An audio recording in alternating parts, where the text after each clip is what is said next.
Hello मित्रों नमस्कार, हूँ છું દેવેન્દ્ર શાહ। કરંટ ટોપિક્સમાં આપનું સ્વાગત છે। મિત્રો, અમદાવાદ મ્યુનિસિપલ કોર્પોરેશનની ચૂંટણી આડે માત્ર 2 દિવસ બાકી રહે છે। આવતીકાલ એટલે શુક્રવારથી તો તેના ચૂંટણીના પડઘમ શાંત, પ્રચાર પડઘમ શાંત પણ થઈ જશે। પરંતુ એક રીતે જોવા જાવ તો આ વખતે ચૂંટણીનો પ્રચારમાં કોઈ એવા મુદ્દા ઉડીને આંખે વળગ્યા નથી અને નેતાઓ દ્વારા, બંને પક્ષના નેતાઓ દ્વારા મોટા ભાગે વાણી વિલાસ વધારે જોવા મળે છે। સાથે સાથે ભારતીય જનતા પાર્ટીના અનેક મોટા નેતાઓની, ધારાસભ્યોની શાખ દાવ પર લાગ્યો તેવું લાગી રહ્યું છે। એટલા માટે હું કહું છું કે આ વખતની ચૂંટણીમાં લગભગ 2 દાયકા પછી કદાચ પ્રથમ વખત એવું હશે કે વડાપ્રધાન શ્રી નરેન્દ્રભાઈ મોદી કે અમિતભાઈ શાહ, ગૃહમંત્રી શ્રી, અમદાવાદ મ્યુનિસિપલ કોર્પોરેશનની ચૂંટણી માટે આવ્યા નથી પ્રચાર માટે, અને તેના કારણે ગુજરાતના કે અમદાવાદના નેતાઓના હોશકોશ લગભગ ઉડી ગયા છે અને બધાના પગ જમીન પર આવી ગયા છે। અહીંયા બધાની શાખ દાવ પર લાગી છે એ શબ્દ એટલા માટે ઉપયોગ થાય છે કે હું અમદાવાદની જ વાત કરતો, અમદાવાદમાં 192 ઉમેદવારોની પસંદગીમાં મોટે ભાગે ધારાસભ્યોએ તેમની મનમાની ચલાવી અને ધારાસભ્યો તેમની જ પેનલો પસંદ કરી છે। છેક સુધી તેના માટે લડી ઝઘડીને પણ પોતાના ઉમેદવારો પસંદ કરાયા છે। કદાચ 2-5% ફરક હોઈ શકે, પરંતુ મોટાભાગના ઉમેદવારો આવીની પસંદગી ધારાસભ્યો કરી છે, જેના કારણે આ ઉમેદવારોને જીતાડવાની જવાબદારી પણ તેમની રહે છે।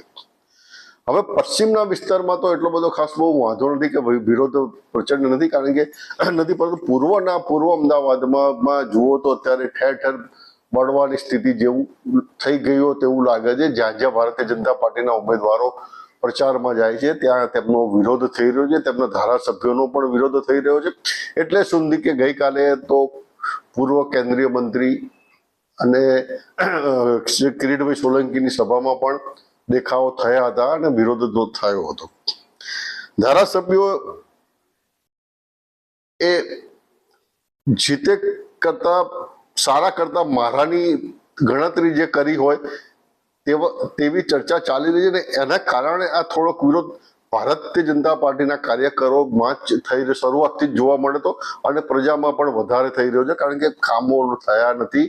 આ ચૂંટણી જે રોડ, ગટર, પાણી, રસ્તા, લાઇટની ચૂંટણી છે ને તેની જગ્યાએ જો તમે તેને અન્ય મુદ્દાઓ સાથે જોડીને પ્રચાર કરશો દેશના, તો અહીંયા તેનો ઝડપથી જે પરિણામ મળશે નહીં।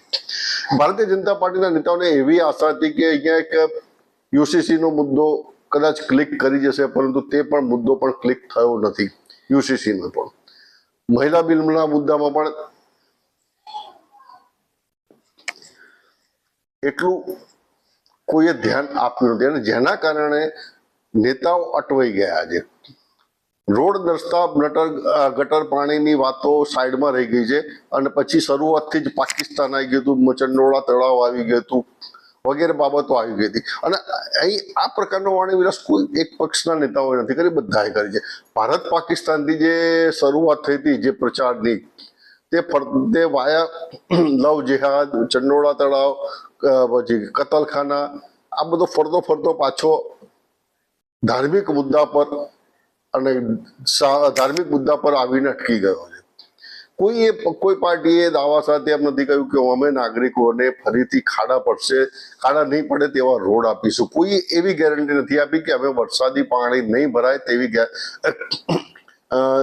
તેની ગેરંટી આપીએ છીએ। આ જવાબદારી, આ વાક્ય મૂળ તો કહેવાની જવાબદારી શાસક પક્ષની છે, ભારતીય જનતા પાર્ટીની છે, કારણ કે 2005થી અમદાવાદમાં તેમનું શાસન ચાલી રહ્યું છે અને રાજ્યમાં 30 વર્ષથી પણ તેમની સત્તા છે। પરંતુ આવી બાહેધરી હજી સુધી કોઈ નાગરિકોને મળી નથી કે ભાઈ અમારે અંધારપટમાં આવવું જવું નહીં પડે, અમે ટેક્સ ભરીએ તો અમારા ઘરે શુદ્ધ પાણી પ્રેશરથી આવશે તેવું હજી કોઈએ કહ્યું નથી। અમને સારી બસ વ્યવસ્થા મળશે તેવું હજી કોઈએ કહ્યું નથી। અમારા બાળકોને મફત સારું શિક્ષણ મળશે તેવું પણ કહેવામાં આવ્યું નથી। આ પ્રચાર માત્ર કહેવાતો પ્રચાર છે, પ્રજાની વચ્ચે જે ખાલી કહેવા ખાતર થઈ રહ્યો તેવો પ્રચાર લાગી રહ્યો છે। નેતાઓએ મોટે ભાગે વાણી વિલાસ કરે છે અને તેની પણ નોંધ નાગરિકો લઈ રહ્યા છે।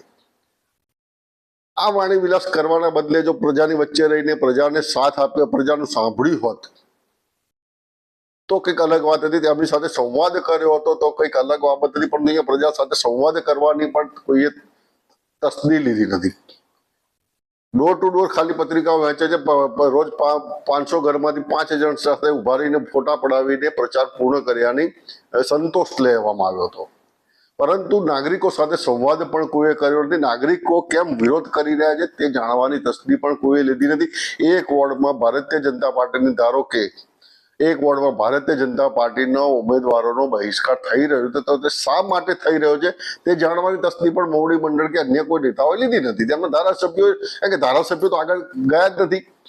ધારાસભ્યોએ જો ધ્યાન આપ્યું થોડું તો કોર્પોરેટરો પણ કાબુમાં રહ્યા હોત તેમ સ્પષ્ટ લાગી રહ્યું છે, પરંતુ એ કોઈને એકબીજા સાથે સંવાદ કોમ્યુનિકેશન જ નથી રહ્યું શરૂઆતથી. એટલે ક્યાંક કોર્પોરેટરો તેમના ધારાસભ્યોનો વિરોધ કરતા, કે ધારાસભ્યો કોર્પોરેટરોનો વિરોધ કરતા હોય, આમ છેલ્લા 2.5 વર્ષથી માહોલ જોવા મળી રહ્યો હતો.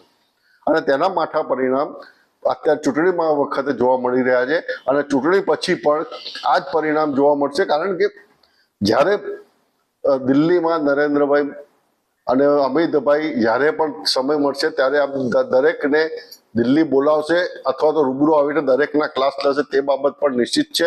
અને જો અમદાવાદના પરિણામોમાં સહેજ પણ 18-19 થશે તો અમદાવાદના 80% ધારાસભ્યોની ટિકિટ પણ કપાશે, તે બાબત પણ નિશ્ચિત છે. વડાપ્રધાન શ્રી નરેન્દ્રભાઈ મોદી અને ગૃહમંત્રી શ્રી અમિતભાઈ શાહ વિના ભારતીય જનતા પાર્ટીના નેતાઓને ખબર પડી ગઈ છે કે તેમના પોતાનામાં કેટલા દમ છે. તેઓ અગાઉ પણ મેં કહ્યું હતું કે એક નાની ચૂંટણી જીતવા માટે પણ તેમને અમિતભાઈ શાહ કે નરેન્દ્રભાઈ મોદીની મદદ લેવી પડે છે, તેમના નામથી વોટ માંગવા પડે છે, જેની વિડીયો પણ મેં આપને બતાવી હતી. એ જ પરિસ્થિતિ આજે જોવા મળી રહી છે ફરીથી, કે કોઈનામાં એટલો દમ નથી રહ્યો કે પોતાના નામથી વોટ માંગી શકે. કારણ કે કોઈએ પોતાની અલગ શાખા જ નથી ઊભી કરી પ્રજા વચ્ચે, 1-2 જણને બાદ કરતા. ધારાસભ્યો જે પેનલ મૂકી ત્યારે તેમની પર ભરોસો મૂકીને મુખ્યમંત્રીશ્રીએ, ડેપ્યુટી મુખ્યમંત્રીશ્રીએ અને પ્રદેશ પ્રમુખશ્રીએ આંખ વીંચીને સહી કરી, કારણ કે તેમના ધારાસભ્યો પર ભરોસો છે. પરંતુ એ ભરોસો હવે સાર્થક કરવા ની જવાબદારી જે તે વિસ્તારના ધારાસભ્યની છે. પરિણામ 100% નહીં તો 80% પણ લાવી આપશે તો પણ ચાલશે, તેવી હવે એક આંતરિક ચર્ચા પણ થઈ રહી છે. પરંતુ જોઈએ છે હવે શું થાય છે. અન્યથા મેં આગળ કહ્યું એમ કે આ બધાની શાખ દાવ પર લાગી છે, અને ચૂંટણી પછી અને 2027ની વિધાનસભામાં કંઈક કેટલા માથાઓ ગાયબ થઈ જશે. મોટા કહેવાતા પોતાને કોલરો ઊંચા કરીને ફરતા નેતાઓના ગાયબ થઈ જશે, પત્તા કપાઈ જશે, રાજકીય કારકિર્દી પર એક પ્રશ્નાર્થ લાગી જશે. તે બાબત નિશ્ચિત છે. આશા છે આ વિડીયો આપણે પસંદ આવ્યો છે. જય ભારત, જય હિન્દ, જય જય ગરવી ગુજરાત.